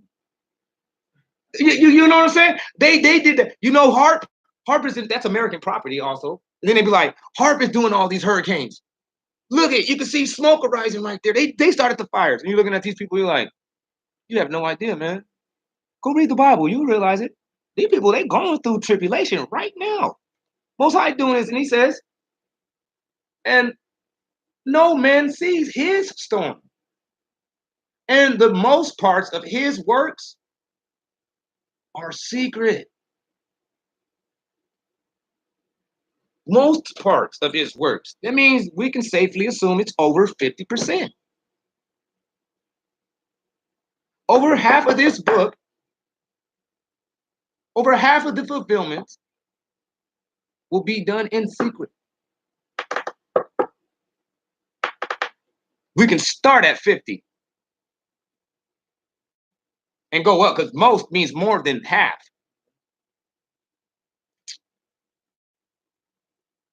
You got to know how to read. You got to know how to have, I think it's called conductive reasoning. You got to know how to do it. If you don't, you're just not qualified to actually read and teach this book. You probably shouldn't read and teach anything. And mark my words with thy heart. 24. No, Huh? 24. Oh yeah, it says, what is, yeah, you like that one? It says, my son hearken, at 24, Yeah. my son hearken thou unto me, and learn understanding, and mark my words with thy heart. I will give thee a sure doctrine, and plainly shall I instruct thee. And then this is exactly what I'm doing for y'all. I've been plainly instructed, and I'm instructing you straight plainly. I'm not trying to add no razzle dazzle, sparks and glitter. This is what it says. I'm lining it up. I'm not trying to hyperimpose my belief. Just somebody had to be able to read this clearly with a biased mindset or unbiased mindset. He put you through all you went through just so you could feel this. Exactly. He said, Allahaya has set his works in good order from the beginning, and part of them has he sundered from the other. He has garnished his work from everlasting, and their beginnings according to their generations. None of them hinders another, neither was any of them disobedient until his word. So everything that has been partaken, even the transatlantic slave trade. No, this is what the Most High wanted.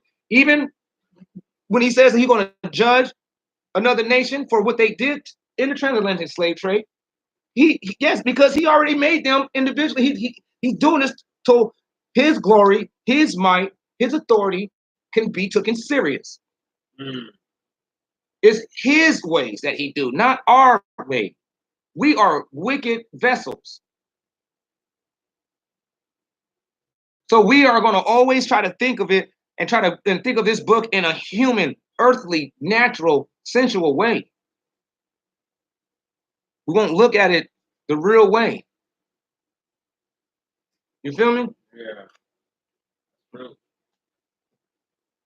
And then he says, let's go, let me show you now. Because everything is done in secret. All right, we're going to read down a little bit more. He said, where were we at?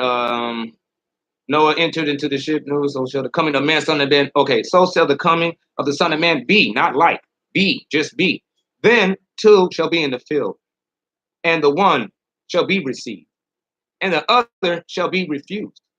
Two shall be grinding at the mill, and one shall be received, and the other shall be refused. Wake therefore, because ye know not what hour your master will come. So he's saying it's not going to be an obvious thing.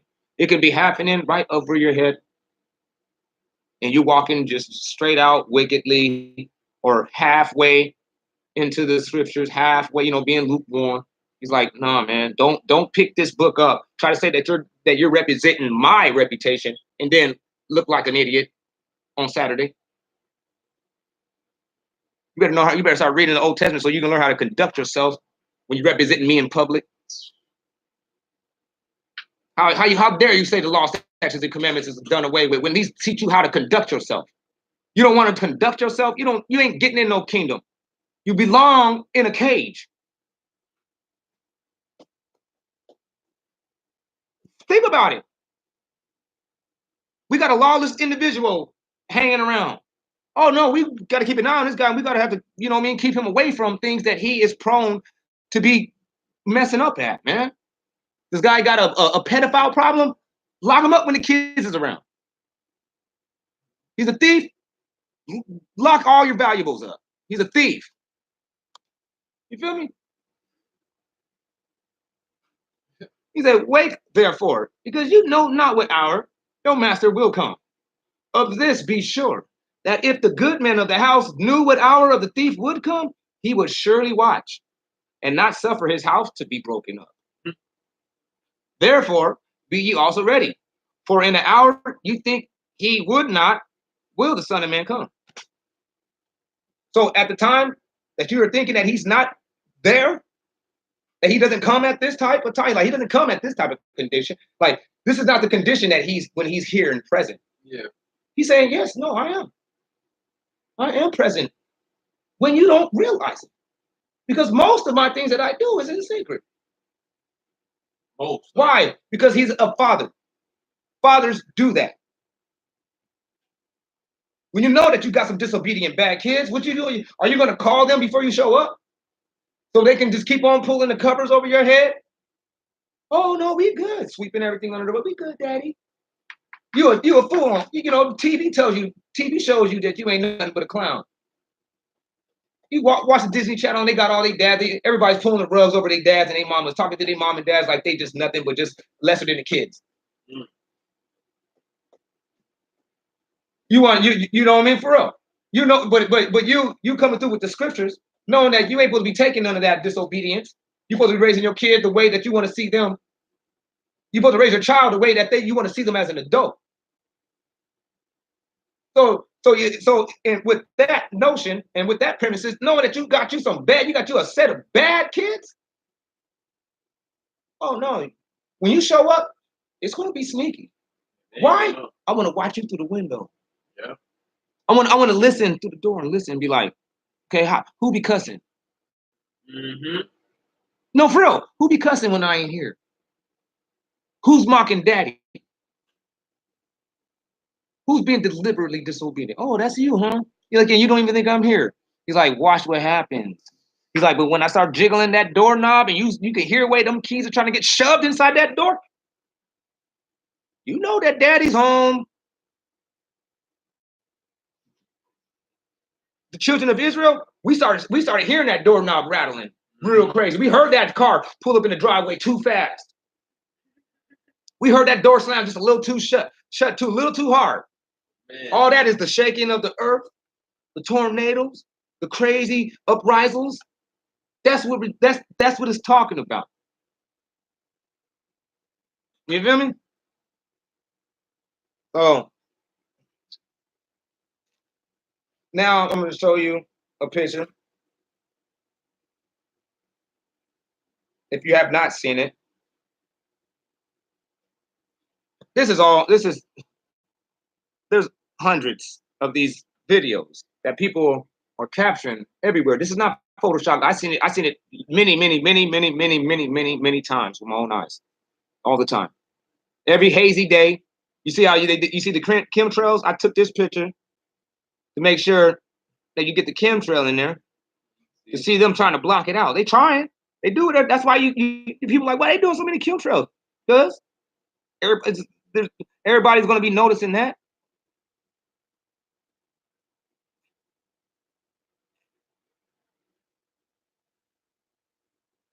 And there's a plethora of them.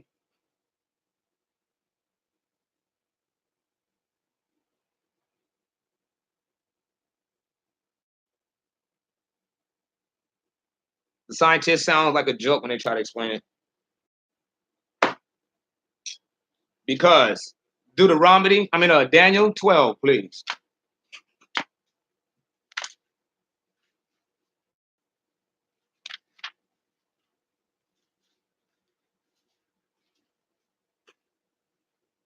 Daniel 12.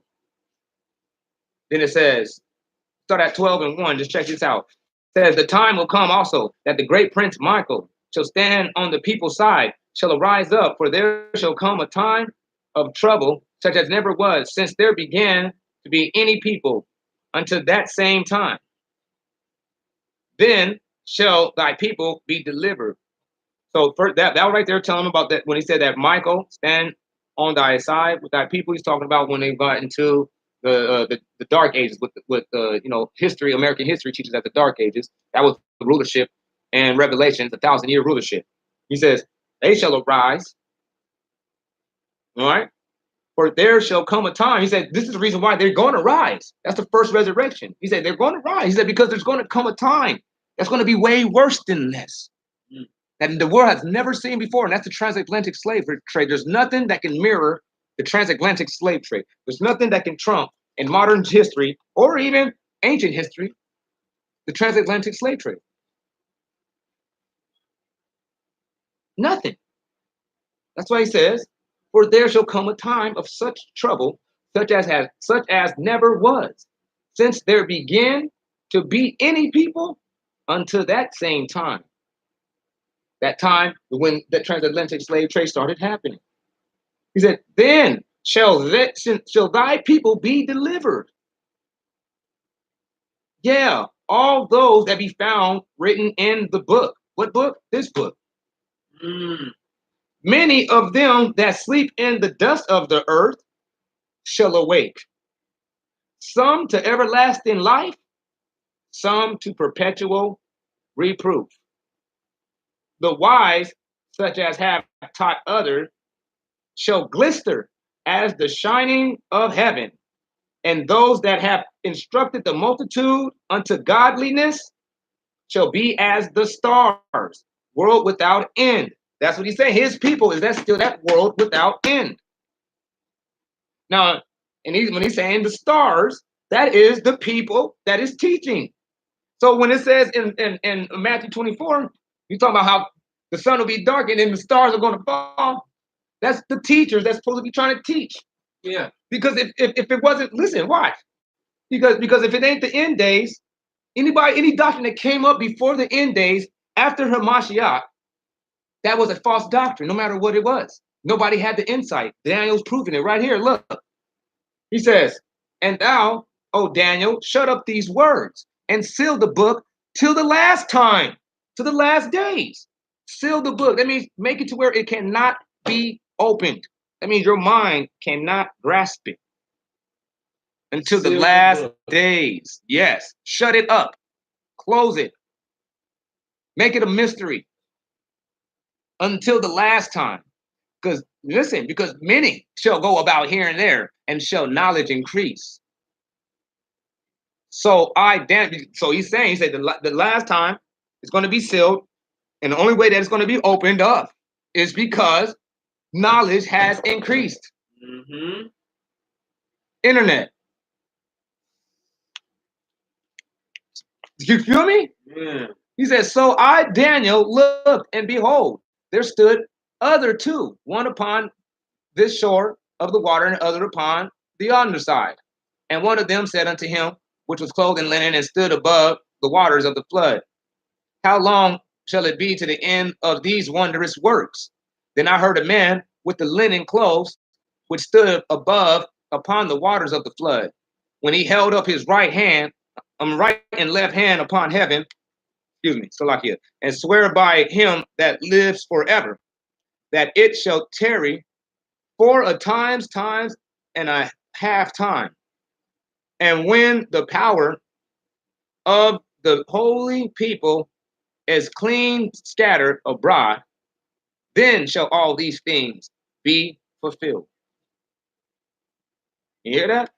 When the power of thy people is clean scattered abroad. That means that transatlantic slave trade was biblical. Then shall all these things be fulfilled. I heard it well, but I understood it not. Oh, wait, back that up. Slakia. He said, "And when the power of the holy people is clean scattered abroad, then all these shall be fulfilled." That's the same thing that Yahushua is talking about. Salakia about that, man. It's late. But yeah, it was talking about when Yahushua is talking about these angels, the angels that's going to spread the word around the whole four corners of the earth. Because he's saying now these are the holy people. He didn't call them the holy people over here. You call them their people. Yeah. Right? Yeah.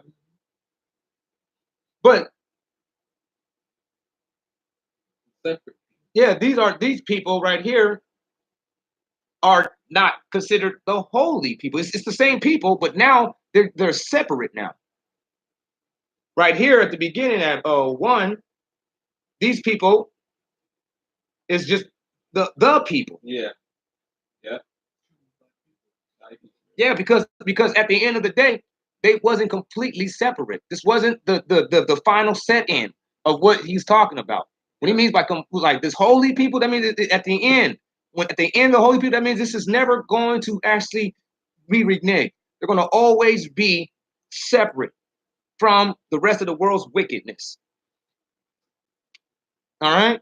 So, and when the power of the holy people is clean scattered abroad, that means what we're doing right now. Then shall all these things be fulfilled. I heard it well, but I understood it not. Then said I, see, at that time, even his mind was closed. He said, oh, my king, what shall happen after that? He answered, this is what he says. Go thy way, Daniel, for these words shall be closed up and sealed till the last time. And many shall be purified and cleansed and tried.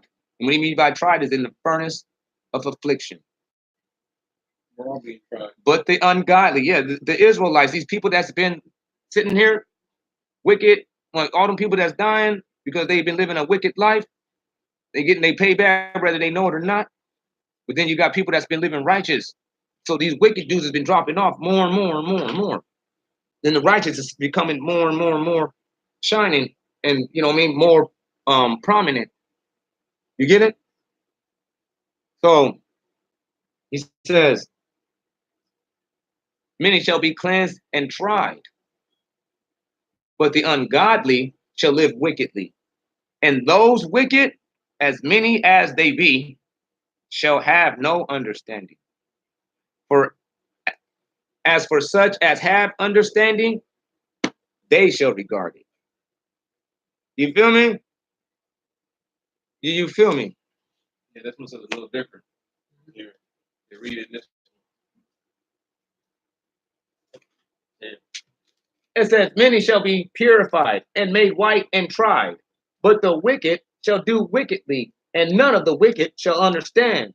But the wise, they shall understand. So Right on, man. I'm gonna do that. I'm gonna have a daily video on this subject, man. I'm gonna be on every day.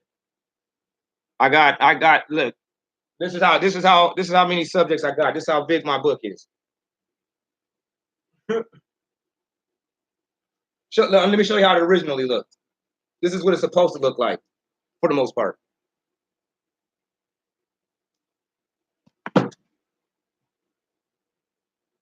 Let's do it like that.